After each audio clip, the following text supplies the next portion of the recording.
কাল কিয়ামতের দিনে হযরত খাদিজাকে আল্লাহ রাব্বুল আলামিন দুনিয়ার জমিনে জান্নাতের সার্টিফিকেট দিয়েছে এবং তাকে সালাম পর্যন্ত আল্লাহ দিয়েছে। ওই খাদিজাতুল কুবরা যখন মারা গেলেন, বিশ্ব নবী যখন মা খাদিজাতুল কুবরাকে দাফন করলেন, সমস্ত সাহাবারা চলে আসছেন। নবী সাহাবারা বললেন, নবী গো চলুন। আল্লাহ নবী বললেন, সাহাবারা রে তোমরা বাড়ি যাও, তোমরা বাড়ি যাও। আমার খাদিজার 3টে সওয়ালের জবাব আমি নবী নিজে দেব। আমি না যাওয়া পর্যন্ত আমার খাদিজার কবরের কাছ থেকে আমি যাব না। বলে সাহাবা, তোমরা কি জানো আমাকে কেউ যখন মেনে নেয়নি, আমাকে কেউ যখন কাছে টেনে নেয়নি, আমাকে কেউ যখন বুকে টেনে নেয়নি, আমাকে কেউ যখন সবাই যখন মক্কা জমিনে দূর দূর করে দাঁড়িয়ে দিয়েছে, আমি নবীকে কেউ আশ্রয় দেয়নি। ওই খাদিজা অভাব ছিল না, গাড়ির অভাব ছিল না, টাকার অভাব ছিল না, পয়সার অভাব ছিল না, আমাকে ওই খাদিজা সর্বপ্রথম পাহারা দিয়ে আমার হাতে হাত দিয়ে কলমা পড়ে মুসলমান হয়ে গেছে। ঘটনা আমি খাদিজার কথা কি বলবো, ওই খাদিজার ঘটনা তোমাদেরকে যত বলবো তোমাদের চোখে পানি। একটা ঘটনা আমার মনে হয়ে গেল, আল্লাহ নবী বিশ্ব নবী একদিন মায়া রাদিয়াল্লাহু তাআলা আনহা তার ঘরে শুয়ে আছেন। গভীর রজনীতে বিশ্ব নবী তিনি উঠলেন। ওঠার পরে তিনি দেখছেন আমার পাশে আমার নবীজি নেই। কোথায় গেল? কোন বিবির ঘরে গেল নাকি? কি গো বলুন, মেয়েদের ভিতরে হিংসা আছে না নাই? কথা বলুন না কেন? মেয়েদের ভিতরে হিংসা নাই, কিন্তু হিংসা তো আল্লাহ মাফ করবেন, করবেন না? করবেন না? অনেকটাই মাফ করবেন।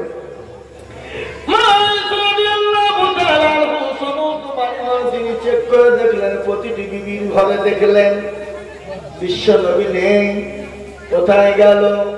কিন্তু আল্লাহ নবী যে রাস্তা দিয়ে যেত সে রাস্তাটা মির্গে নবীর খুশবুর থেকে বেশি খুশবুদার হয়ে যেত। সুবহানাল্লাহ বলুন।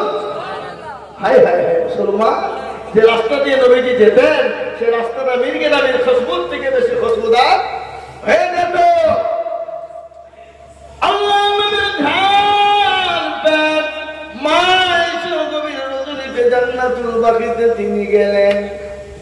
জান্নাতুল বাগিতে যাওয়ার পরে দেখছেন আল্লাহ নবী বিশ্ব নবী জান্নাতুল বাগিতে আল্লাহর দরবারে 2 হাত উত্তোলন করে দিয়ে চোখের পানি ঝরঝর করে ঝরিয়ে দেয়। বিশ্ব নবী দোয়া করছেন, কি দোয়া? হে আমার আল্লাহ, হে রব্বুল আলামিন, আমার উম্মতদেরকে তুমি ধ্বংস করে দিও। লূত আলাইহিস সালাম, হযরত নূহ আলাইহিস সালাম, হযরত মুসা নবী আলাইহিস সালাম, সমস্ত কওমদেরকে আপনি ধ্বংস করে দিয়েছেন। ও আল্লাহ, আপনি আমার উম্মতদেরকে ধ্বংস করে দিয়েছেন। আল্লাহ বললেন, হে আমার হাবিব, আপনি দোয়া নামান হাত, আমি আপনার উম্মতদেরকে একসঙ্গে ধ্বংস করব না। ভালো করে শুনবেন, ভালো করে শুনবেন। আপনারা মনে মনে করছেন হুজুর কোথা থেকে কোথায় চলে গেল, সব ঠিক জায়গাতে বলা। ভাই আমার বাবাজি বলেন, আল্লাহ নবীকে আল্লাহ বললেন, নবী তো কোনো চিন্তা করবেন না, আমি আপনার উম্মতদেরকে একসঙ্গে ধ্বংস করে দেব না। আমি কখনো জলকম্প দেব, কখনো ভূমিকম্প দেব, কখনো বৃষ্টি দেব, কখনো অনাবৃষ্টি দেব, কখনো মাঠ বড় ফসল দেব, কখনো দেব না।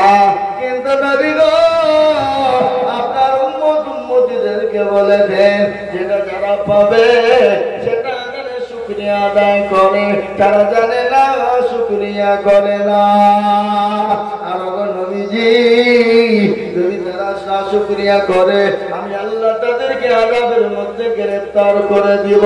কোরআন বলে, লা ইউশরাতু شكرتم لأزيدنكم ولئن كفرتم إن عذابي لشديد নবী গো আপনার উম্মতদেরকে বলে দিন যেটা পাবে সেটা শুকরিয়া আদায় করবে আমাদের ভিতরে তো শুকরিয়া নাই কি শুকরিয়া আছে কথা কন নাই এবছর রসুনের দাম বহুত জানেন তো আপনারা নাকি কত 10,000 টাকা কুইন্টাল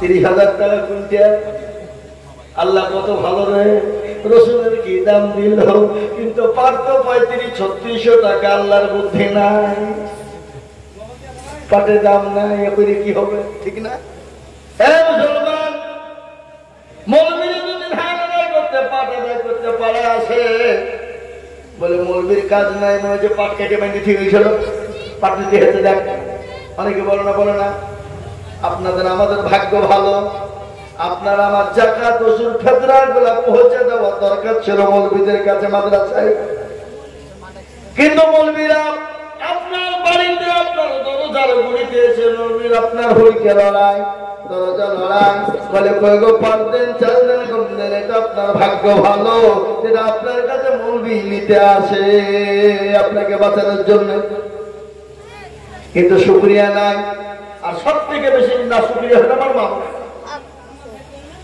না শুকরিয়া হলো মা বলে কি ঠিক না বেঠিক আপনি সারা জীবন দিবেন একদিন যদি না দিতে পারেন আপনার সারা জীবনের দেওয়া সব মাটি হয়ে যাবে ঠিক না এই কথা বলেন না কেন হ্যাঁ আল্লাহ বললেন ওগো নবী আপনি তাদেরকে বলুন যেটা পাবে শুকরিয়া আদায় করবে তারা জানে না শুকরিয়া করে না